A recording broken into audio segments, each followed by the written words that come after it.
안녕하세요. 가연쌤의 중학교 정보 시간입니다. 오늘은 정보윤리 단원에서 저작권 보호에 대해서 알아볼게요. 교과서에 해당 부분 참고하면서 학습하도록 해요. 오늘 학습에 앞서서 저작권에 관련된 뉴스를 하나 보고 시작할게요. 웹툰을 불법으로 유통시킨 인터넷 사이트의 운영자가 구속됐습니다. 정정당당하지 못하게 벌어들인 돈이 무려 9억 원이 넘습니다. 웹툰은 창작물입니다. 음악이나 영화처럼 분명히 저작권이 있습니다. 구석찬 기자입니다. 1,400만 명이 본 영화 신과 함께는 웹툰이 원작입니다. 또 다른 인기 웹툰인 외모지상주의는 곧 모바일 게임으로 나옵니다. 정당한 대가를 지불하고 봐야 하지만 현실은 그렇지 않았습니다. 불법으로 유통되기 때문입니다. 매출이 반토막이 났어요. 다른 사람의 이익을 보고 굉장히 허무해요. 국내 최대 웹툰 복제 사이트 밤토끼입니다. 하루 평균 116만 명이 접속했습니다. 경찰에 적발된 자동 추출 프로그램입니다. 이렇게 클릭 한 번이면 다른 사이트에 새로 올라와 있는 웹툰들을 찾아 그대로 내려받을 수 있습니다. 43살 허모 씨 등은 이 프로그램을 만들어 2016년 10월부터 인기 웹툰 9만 편을 닥치는 대로 퍼와 사이트에 무료로 올렸습니다. 대신 성인 광고와 대출 광고를 올려 9억 5천만 원을 벌었습니다. 1억하고 만불. 웹툰 업계에서는 이 사이트 때문에 입은 피해가 2천억 원이 넘는 것으로 보고 있습니다. 경찰은 저작권법 위반 등의 혐의로 허 씨를 구속하고 직원 2명을 불구속 입건했습니다. 이렇게 우리 삶 속에서 저작권을 침해하는 일이 많이 일어나고 있고 심각한 피해를 주기도 하는데요. 오늘은 저작권에 대해서 공부해봐요. 일단 저작물이 뭔지 알아야 해요. 저작물은 사람의 생각 또는 감정을 표현한 창작물이에요. 소설, 시, 사진, 그림, 만화, 프로그램 등 다양한데요. 거창한 것이 아니라 우리 친구들이 일기를 쓰거나 숙제를 한 거, 직접 찍은 사진 등 자신이 창작한 것이라면 모두 저작물이 될 수 있어요. 이런 저작물 중에서 디지털 형태로 제작되거나 변환된 저작물을 디지털 저작물이라고 해요. 그리고 저작물을 만들어서 그에 대한 권리를 갖고 있는 사람을 저작자, 저작물에 대해 저작자가 가지는 권리를 바로 저작권이라고 해요.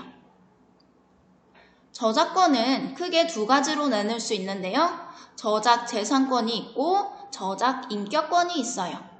저작 재산권은 저작자가 사망해도 70년간 유지가 되고 저작 인격권은 저작자가 사망하면 사라져요.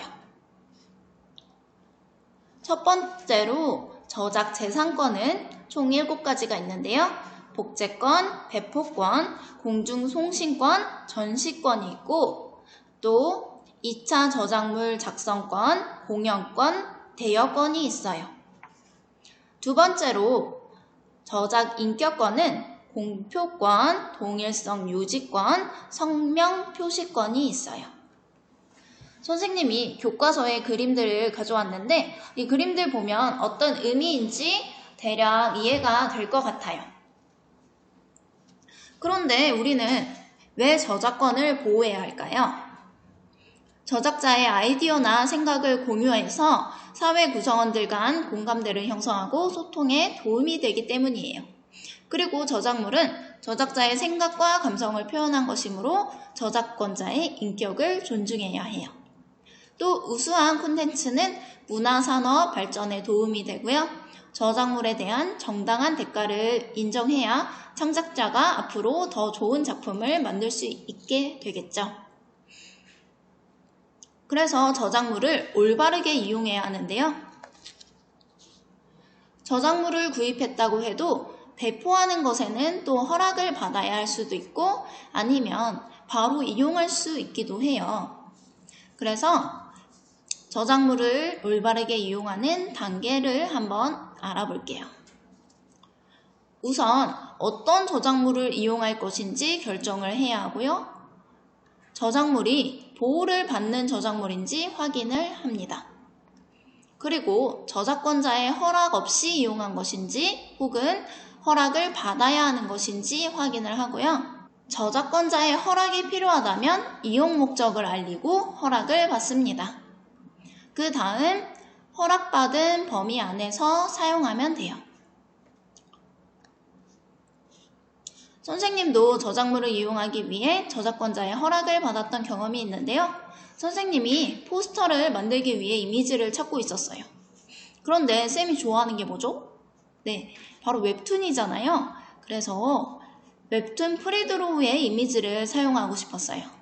그래서 프리드로우 작가님께 이메일을 보내서 이용 허락을 구하고 사용해도 좋다는 답변을 받아서 포스터를 제작해서 사용했어요.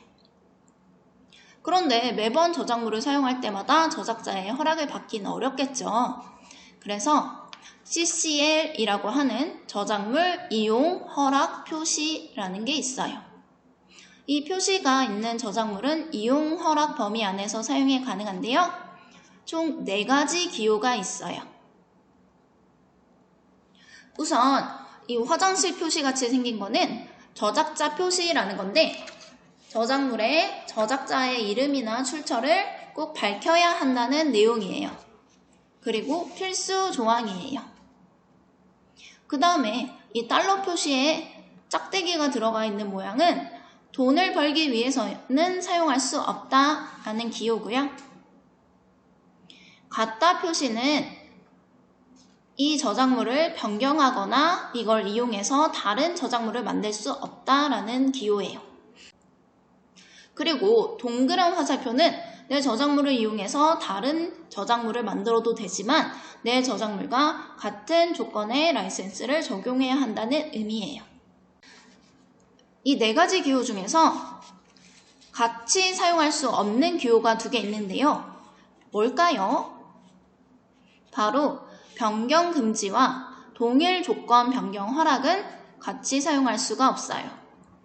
변경 금지는 2차 저작물 제작을 금지한다는 것이고 동일 조건 변경 허락은 허락한다는 내용인데 이것을 동시에 쓰면 말이 안 되겠죠. 그래서 이 4가지 기호를 조합해서 여러 가지 조건을 만들 수가 있는데 가능한 조합이 몇 가지 있을까요? 바로 6가지 조건이 있어요.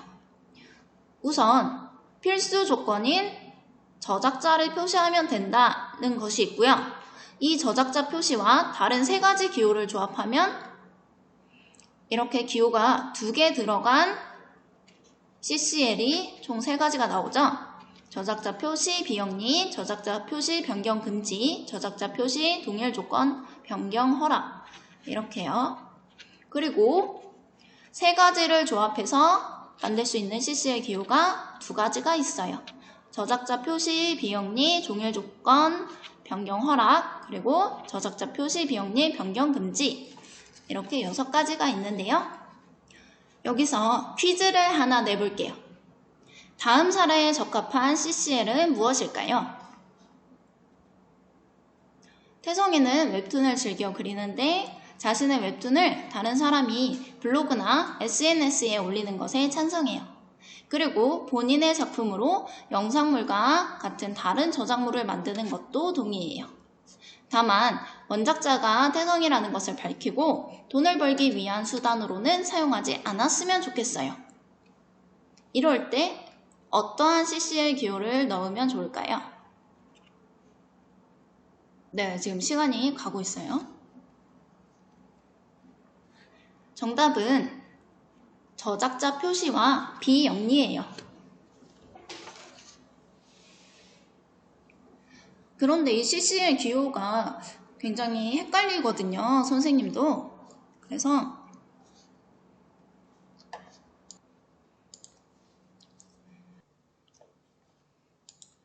이렇게 CCL 기호가 헷갈릴 때 자신이 원하는 CCL 기호를 만들어주는 사이트가 있어요. 그래서 내가 공유하는 저작물의 변경을 허락합니까? 태성이의 경우에는 허락을 했죠. 그리고 영리 목적을 허락하지 않았죠. 그랬을 때 네, 이런 기호를 사용하면 됩니다 라고 나오죠. 다른 걸 한번 해볼게요. 공유하는 저작물의 변경을 허락하지 않습니다. 그리고 영리 목적 허락하지 않습니다 하면 이런 기호, 허락합니다 하면 이런 기호를 사용하면 된다고 이렇게 CC의 기호를 만들어주는 사이트가 있어요. 그래서 내가 디지털 저작물을 만들어서 공유할 때 이런 서비스를 이용해도 좋을 것 같아요. 여러분 혹시 이미지를 검색했을 때나 누군가의 블로그에서 사진에 어떤 주소나 이름 같은 게 삽입되어 있는 걸 본 적이 있나요? 이런 거를 디지털 워터마크라고 해요. 우리 집회에도 위조 방지가 있잖아요. 그런 거를 워터마크라고 하는데 불법 복제 방지 그리고 저작권 보호를 위해서 이제 문서나 이미지의 콘텐츠에 저작권 정보와 같은 코드나 유형을 삽입하는 기술을 디지털 워터마크라고 해요.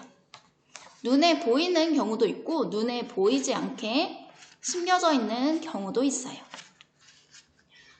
그리고 우리가 또 정보 시간이니까 소프트웨어의 저작권에 대해서도 알아야겠죠. 소프트웨어는 권리를 가진 사람만 이용할 수가 있는데요.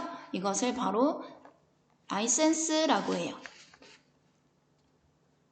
소프트웨어에는 크게 4종류가 있어요.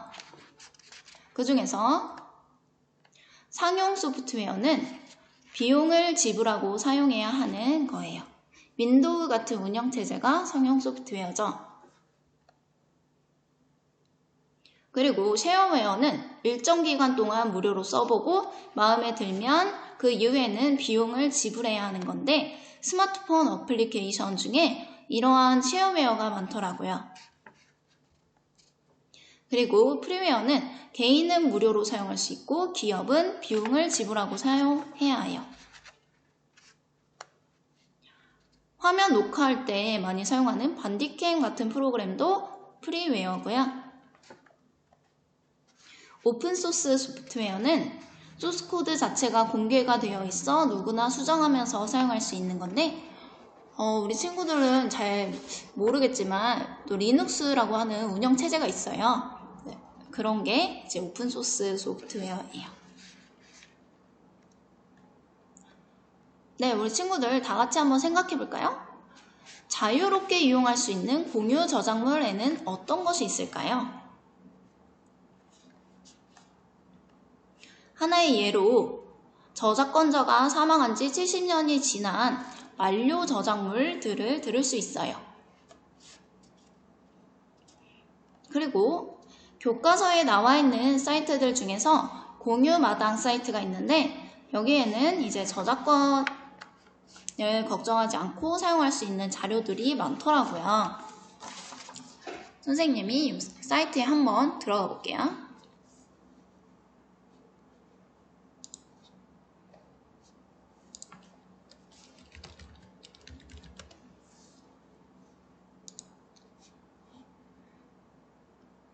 선생님이 공유마당 사이트에 한번 들어가 볼게요.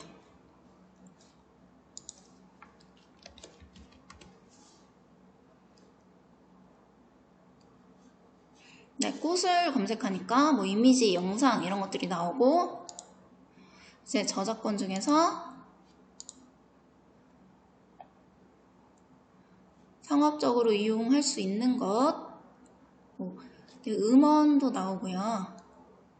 여기 보면은 이렇게 저작권 표시가 되어 있죠. 이제 출처만 밝히면 사용할 수 있다라는 거죠. 그래서 우리 친구들이 뭐 자료 같은 거 만들 때 이렇게 공유마당 사이트를 사용하면 좋을 것 같아요. 여기 지금 CCL에 관한 내용도 이렇게 자세히 나와 있어요. 오늘 배운 거 정리해 볼게요. 오늘은 저작물, 디지털 저작물에 대해서 알아봤고 저작권에 대해 알아봤는데 저작권에 2가지가 있었죠. 그리고 저작물을 이용하는 방법과 저작물 이용 허락 표시라고 하는 CCL 그리고 소프트웨어를 사용할 때 고려해야 하는 소프트웨어 사용권 4가지에 대해서 알아봤어요. 오늘 배운 내용은 좀 어려웠지만 어쨌든 저작권의 개념을 알고 저작권을 침해하지 않도록 노력하면 좋겠죠. 다음 시간에는 사이버 윤리에 대해서 학습할게요. 지금까지 시청해주셔서 감사합니다. 우리 친구들 모두 건강 유의하고요. 다음 시간에 또 만나요. 안녕.